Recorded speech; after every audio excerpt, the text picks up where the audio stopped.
مجھے یاد ہے ایک لڑکا تھا جو بعد میں کنڈکٹر بنا, نام بھی مجھے یاد ہے مگر میں نام نہیں بتاؤں گا, ایسا نہ وہ پھر اس کو سن لے بیان نا.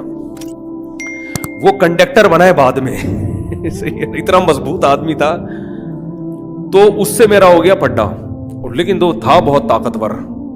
اب وہ اس نے جو ہے نا تنگ کیا مجھے یاد ہے وہ لڑکوں میں بیچ میں بیٹھا ہوا تھا ایسے ٹانگ رکھ کے نا ٹیبل پہ, جیسے وہ نہیں اسکولوں میں یہی ہوتا تھا بھائی, اب بھی یہی ہو رہا ہے, بدماش بن کے بیٹھا ہوا تھا. مجھے اتنا غصہ آیا ہوا تھا اس کے اوپر, میں نے کہا یار اگر میں نے اس کو کوٹا تو میں پٹوں گا زیادہ, یہ ہے بڑا پاورفل آدمی.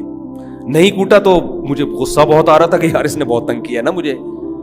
تو مجھے وہ دن اچھی طرح یاد ہے, 6ٹھی کلاس تھی, یہ پتہ نہیں 7 کلاس تھی, وہ گنڈا بن کے بیٹھا ہوا تھا, اور لڑکے نا جیسے نہیں ہوتے وہ بیٹھے ہوئے ہوتے ہیں گول دائرہ بنا کے. میں گیا کلاس ٹائم, کیونکہ ٹیچر تھے نہیں اس دن, کلاس میں آئی نہیں کسی وجہ سے, میں نے رکھ کے نا اس کی ناک پہ مکہ لگایا ہے. مجھے وہ دن یاد ہے, اللہ معاف فرمائے, اتنا زور سے کھینچ کے اس کے مارا اور بھاگ گیا میں وہاں سے. مجھے کیونکہ میرا غصہ تو نکل گیا نا, میں نے کہا بیٹا اب تو پٹے گا, گھر میں جا نہیں سکتے روتے ہوئے, لیکن اس سے تنگ اتنا کر کے رکھا ہوا تھا نا, میں نے کہا یار ایک دفعہ تو مارو. اور بڑی سیاست سے ہم نے کام لیا. مجھے اچھی طرح یاد ہے اتنی زور سے میں نے اس کے ناک پہ مکہ مارا نا, اس کے آنسو نکل آئے تھے. اس کے بعد وہ میرے پیچھے بھاگا, لڑکے بھی.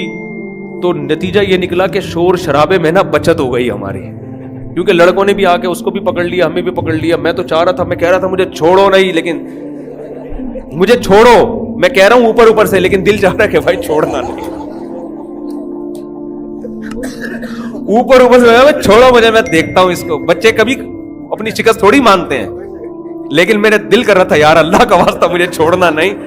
اس کو رلا دیا تھا میں نے, اتنا پاورفل آدمی تھا وہ. تو یہ بدماشیاں ہماری اسکولوں میں الحمدللہ اللہ کے فضل سے ہوا کرتی. اسی بدماشی سے تو ہم نے پھر شادی کی ہے دوسری.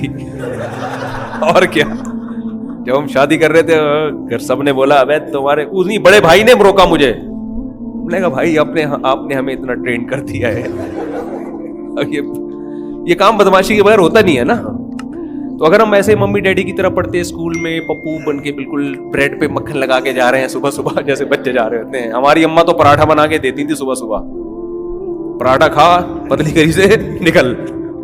اور پیدل جاتے تھے, بہت دور تھا اسکول, اور پیدل جاتے ہوئے راستے میں جو بدماشیاں ہوتی تھیں, 5-6 لڑکے محلے کے جاتے تھے, سب چھٹے ہوئے ماشاءاللہ. اب تک مجھے یاد ہے اور دل کرتا ہے, ایک دو تو ہیں بھی لنک میں, کبھی آتے ہیں گپ شپ لگتی ہے.